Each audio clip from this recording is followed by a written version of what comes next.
November draws awareness to adoption. Children are innocent even before they are born. They have no control of what happens to them after birth. There's always the option for a child to have a loving family, even if it's not with their birth parents. That's why I believe more people need to choose adoption. So, what are the statistics for adoption? In the United States, on any given day, more than 423,000 children are in the foster care system, and nearly 115,000 of them are waiting for the right family to find them. This was stated by the David Thomas Foundation.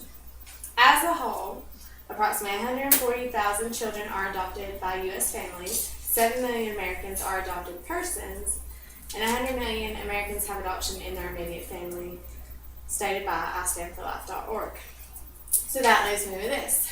Approximately 81.5 million Americans have considered adopting at some point in their lives. If one of those Americans out of 500 would adopt at least one child, 134,000 children that are in foster care would have permanent, loving homes and families. So, according to AmericanProgress.org, a 2004 study found 1/3 of women with unplanned pregnancy consider adoption, but only half of those women go through with it. So what do the other half of these women do? You have adoption, you have abortion, you have keeping the child. So, adoption and abortion have similarities. You can live independently, you don't have to be a parent too early. If you're a teenager, you still get to be a teenager. But they also have their differences. With adoption, you're giving life still. With abortion, death. With adoption, you have a clear conscience. With abortion, there's possible guilt. With adoption, you can sit here and plan it out on who the family is going to be, or if you're going to keep the child. And with abortion, it's kind of an immediate action. It's a final decision. There's nothing you can do after. So, what are your choices with adoption? It's a great opportunity for those who can't have children. If you're elderly, if you're single, if there's disease in your family you don't want to pass on, infertility. So, as stated by mentalhealth.net, infertility is not the only motivation for adoption. Some adoptive parents may have learned that while they can have a natural child, they're at risk for passing on serious genetic or medical conditions, and so choose not to attempt natural pregnancy.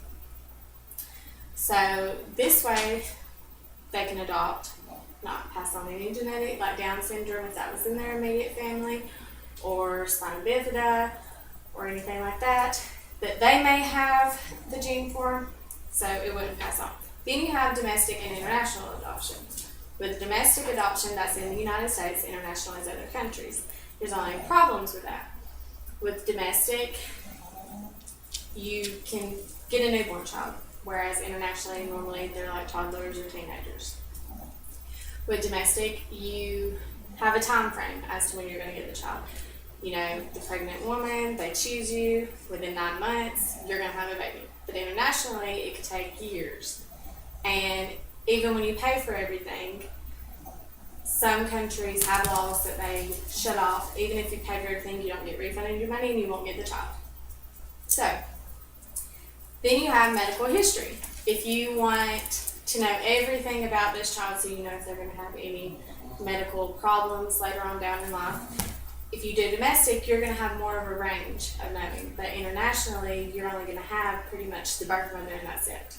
Not the grandparents, not brothers, sisters, anything like that. Then you have the demographics. In the United States, most women who are putting their children up for adoption look for younger or like not newlyweds, but people that's been married a few years and everything like that, versus older adults. And internationally, they look for, single parents, people that are older that can't have kids and stuff like that. So, but it all varies by which country you go to. Also, the openness. In domestic, you have to where you can choose a semi-closed adoption.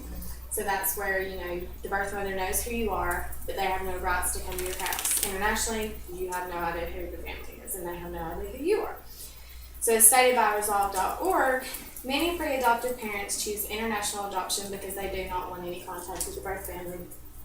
This is because they have the fear of the birth mother showing up on their doorstep. So adoption has many positive outcomes. There are so many children out there looking for homes and families, and more people need to adopt and give these children a chance at a better life. Hopefully, with learning more about adoption, more people will consider it.